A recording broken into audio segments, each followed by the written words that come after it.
2021 সালে বিধানসভা ভোটের ফল প্রকাশের পর থেকে রাজ্যে বিজেপি বিধায়কের সংখ্যা ছিল 77, কিন্তু যত দিন গড়িয়েছে ততই কমেছে বিজেপি বিধায়কের সংখ্যা। অনেকেই পদ্ম শিবির বদলে ঘাসফুল শিবিরে যোগ দিয়েছেন। সম্প্রতি সোমবার 10ই মার্চ হলদিয়ার বিজেপি বিধায়ক তাপসী মণ্ডল বিজেপি ছেড়ে তৃণমূলে যোগ দিয়েছেন। যদিও এ প্রসঙ্গে রাজ্যের বিরোধী দলনেতা শুভেন্দু অধিকারী বলেছেন তার কাছে তাপসী মণ্ডলের বিষয়ে আগেই তথ্য ছিল। তাপসী মণ্ডল বুঝতে পেরেছিলেন যে তিনি আর জেলা বিজেপির সভাপতি থাকতে পারবেন না, আর তাই তিনি শিবির বদল করেছেন। এ বিষয়ে আমার সহকর্মী সুজয় ঘোষ তার প্রতিবেদনে কি ব্যাখ্যা করছেন শোনাবো আপনাদের। 2021-এর যে বিধানসভা নির্বাচন, সেই বিধানসভা নির্বাচনে এ রাজ্য থেকে 77টি আসন দখল করে বঙ্গ বিজেপি, এবং আমরা দেখলাম যে এই 77টি আসনের পর আমরা দেখছি যে সেই 77 থেকে কমে কমে এই মুহূর্তে সংখ্যাটা বঙ্গ বিজেপির বিধায়ক সংখ্যা খাতায় কলমে দাঁড়িয়েছে 65-65-তে। আমরা দেখলাম যে তাপসী মণ্ডল, হলদিয়ার বিজেপি বিধায়ক, তিনিও অরূপ বিশ্বাসের হাত ধরে তৃণমূল ভবনে জয়েন করলেন। একেবারে যোগদান করার পরই ফের কিন্তু একটা বিতর্ক তৈরি হয়েছে এবং বঙ্গ বিজেপির অন্দরে এই মুহূর্তে একটা আলোড়ন তৈরি হয়েছে যে এরপর আর কতজন বিজেপির বিধায়ক তারা তৃণমূল কংগ্রেসে নাম লেখাতে চলেছে, সেটা নিয়ে এই মুহূর্তে বঙ্গ বিজেপির অন্দরেও আলোড়ন তৈরি হয়েছে। আমরা দেখলাম যে গতকালই বিরোধী দলনেতা শুভেন্দু অধিকারী তিনি বললেন যে তাপসী মণ্ডল তিনি বিজেপি থেকে তৃণমূল কংগ্রেসে চলে যাওয়ায় বিজেপির ওপর কোনোভাবেই প্রভাব পড়বে না। এমনকি তিনি এটাও হুঁশিয়ারি দিলেন সাংবাদিক বৈঠক করে যে 2026-এর বিধানসভা নির্বাচনে যদি তাপসী মণ্ডলকে তৃণমূল কংগ্রেস যদি টিকিট দেয় হলদিয়া থেকে, তাহলে 50,000-এর বেশি ভোটে হারারও এক প্রকার হুঁশিয়ারি দিলেন বিরোধী দলনেতা শুভেন্দু অধিকারী। কিন্তু দেখা যাচ্ছে যে এই মুহূর্তে বঙ্গ বিজেপির কাছে, বিশেষ করে পরিষদীয় দল শুভেন্দু অধিকারীর কাছে চ্যালেঞ্জ যে যত 2026-এর বিধানসভা নির্বাচন যত এগিয়ে আসবে ততই কিন্তু বিশেষ করে বিরোধী দলনেতা শুভেন্দু অধিকারীর কাছে সবথেকে বড় চ্যালেঞ্জ যে এখনও পর্যন্ত খাতায় কলমে এই 65 জন যে বিজেপি বিধায়ক আছে তার মধ্যে কতজনকে বঙ্গ বিজেপি ধরে রাখতে পারে।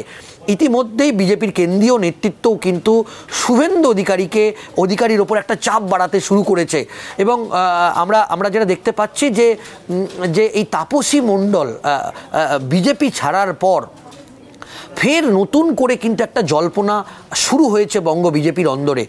আমরা জানি যে এখনও পর্যন্ত অন্তত 5 জন বিজেপির বিধায়ক যারা ইতিমধ্যেই খাতায় কলমে তারা বিজেপি বিধায়ক থাকলেও তারা কিন্তু ইতিমধ্যেই তৃণমূল কংগ্রেসে যোগ দিয়েছে। তার মধ্যে মুকুল রায় যেরকম আছেন, তন্ময় ঘোষ, হরকালী প্রতিহার, তাপসী মণ্ডল এবং সুমন কাঞ্জিলাল। আমরা যেটা দেখলাম গতকালই শুভেন্দু অধিকারী তিনি যখন এই যোগদানের বিষয়টা তাকে যখন প্রশ্ন করা হয়, তিনি হুঁশিয়ারি দিয়ে বললেন যে তাপসী মণ্ডলকে বিধানসভায় দাঁড়িয়ে একবার বলতে বলুন তিনি তৃণমূল কংগ্রেসের বিধায়ক। অন্যদিকে এটাও তিনি বললেন যে 2 জন বিধায়ক মুকুটমণি অধিকারী তারা কিন্তু ইতিমধ্যে এখন বিধায়ক, একটা সময় তারা বিজেপিতে ছিলেন, তারা তৃণমূল কংগ্রেসে চলে যায় এবং তারা লোকসভাতে দাঁড়ায় এবং তারাও পরাজিত হয়েছেন।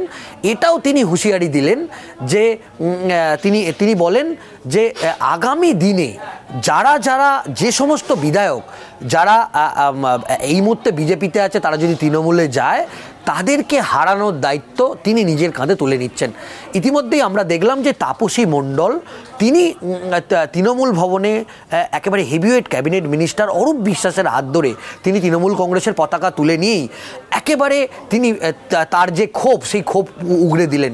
তিনি বললেন বিরোধী দলনেতা শুভেন্দু অধিকারীর নাম না করলেও তার নিশানা কিন্তু শুভেন্দু অধিকারীর দিকেই। তিনি একেবারে স্পষ্ট কোট আনকোট বললেন বিজেপি বিভাজনের রাজনীতি করছেন, তাই বিভাজনের রাজনীতি থেকে তিনি আর আগামী দিনে বিভাজনের রাজনীতি করতে চান না। এমনকি এটাও তিনি বলেছেন, আগামী দিনের হলদিয়ার উন্নয়ন এবং যুব সমাজের উন্নয়ন একমাত্র করতে পারবেন এ রাজ্যের মুখ্যমন্ত্রী মমতা বন্দ্যোপাধ্যায়, এবং মুখ্যমন্ত্রী মমতা বন্দ্যোপাধ্যায়ের হাত ধরেই আগামী দিনে এ রাজ্যে উন্নয়ন সম্ভব। এটা তিনি একেবারে তিনি যোগদান করার পরই সাংবাদিক বৈঠক করে শুভেন্দু অধিকারীর নাম না করে শুভেন্দু অধিকারীকে নিশানা করলেন। বিজেপি সূত্রে যেটুকু জানা যাচ্ছে এই মুহূর্তে, যে আমরা জানি যে সম্প্রতি কিছুদিন আগেই বলা যেতে পারে জাস্টিস অভিজিৎ গাঙ্গুলি বিজেপি সাংসদ, তিনি এক প্রকার আমরা দেখলাম যে তিনি নাম না করে এই তাপসী মণ্ডলকেই কাঠগড়ায় তুলেছিলেন। এবং আমরা জানি যে একটি শ্রমিক সংগঠন, সেই শ্রমিক সংগঠন বিএমএস, বিজেপি সমর্থিত একটি শ্রমিক সংগঠন, যে শ্রমিক সংগঠন হলদিয়া পোর্টের বেশ কিছু বরাত দেওয়ার নাম করে বেশ কিছু ব্যক্তির থেকে টাকা তোলার এরকম একটা অভিযোগ সামনে আসে। এরপর যেটা জানা যায় যে বারবার হলদিয়া স্থানীয় বিধায়ক যেহেতু তাপসী মণ্ডল, তাকে এই বিষয়ে অবহিত করলেও তিনি এই বিষয়ে সমস্যা সমাধান করেনি। এরপর সেই অভিযোগ যায় বিজেপি সাংসদ জাস্টিস অভিজিৎ গাঙ্গুলির কাছে। তখনই অভিজিৎ গাঙ্গুলি যখনই এটা জানতে পারে যে তাপসী মণ্ডলকে এই বিষয়ে অবগত করার পরও তিনি কোনো ব্যবস্থা নেননি, তিনি কিন্তু সাংবাদিক বৈঠক করে তাপসী মণ্ডলের নাম না করে তার বিরুদ্ধে ক্ষোভ উগরে দিয়েছিলেন। অন্যদিকে আমরা জানি যে বিজেপির সাংগঠনিক জেলা সভাপতির দায়িত্বেও ছিলেন এই তাপসী মণ্ডল, এবং আমরা দেখেছি যে শুভেন্দু অধিকারীর সঙ্গে একমাত্র তাপসী মণ্ডল তিনি কেন্দ্রীয় স্বরাষ্ট্রমন্ত্রী অমিত শাহের মঞ্চে যোগদান করেছিলেন। তিনি সিপিএমে তিনি ছিলেন, এরপর তিনি বিজেপিতে নাম লেখালেন, বিজেপির বিধায়ক হলেন, এবং এখন তিনি চলে গেলেন তৃণমূল কংগ্রেসে। যদিও এই বিষয়ে আমরা যোগাযোগ করেছিলাম বিচারপতি অভিজিৎ গঙ্গোপাধ্যায়ের সঙ্গে, তিনি যদিও বলেছেন যে তিনি দলের একজন তিনি বিধায়ক ছিলেন, কিন্তু তিনি যেখানে নাম লেখালেন সেই জায়গাটা হচ্ছে একটা আবর্জনা। একেবারে তীব্র ভাষায় জাস্টিস অভিজিৎ গাঙ্গুলি তিনি কটাক্ষ করলেন, এবং এটাও বিচারপতি অভিজিৎ গাঙ্গুলি জানালেন যে এই তাপসী মণ্ডলের চলে যাওয়াটা এটা বিজেপির আগামী দিনে রাজনীতিতে কোনো প্রভাব পড়বে না। যদিও তিনি দায়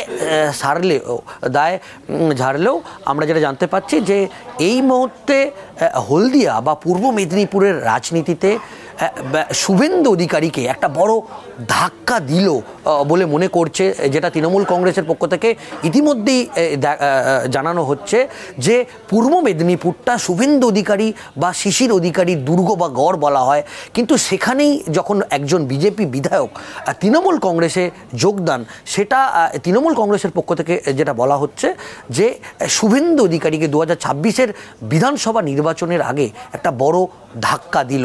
এখন দেখার বিষয় যে আগামী দিনে বিজেপির এই মুহূর্তে যে 65 জন যে খাতায় কলমে বিজেপির যে বিধায়ক আছে, তাদেরকে কতজন বিধায়ককে বিরোধী দলনেতা বা বিজেপির পরিষদীয় দল ধরে রাখতে পারে, এখন সেটাই দেখার বিষয়। লাইক কমেন্ট শেয়ার করতে ভুলবেন না। দেখতে থাকুন আজ তাক বাংলা। সাবস্ক্রাইব করুন আমাদের ইউটিউব চ্যানেলটি, বেল আইকন প্রেস করুন নোটিফিকেশন পেতে।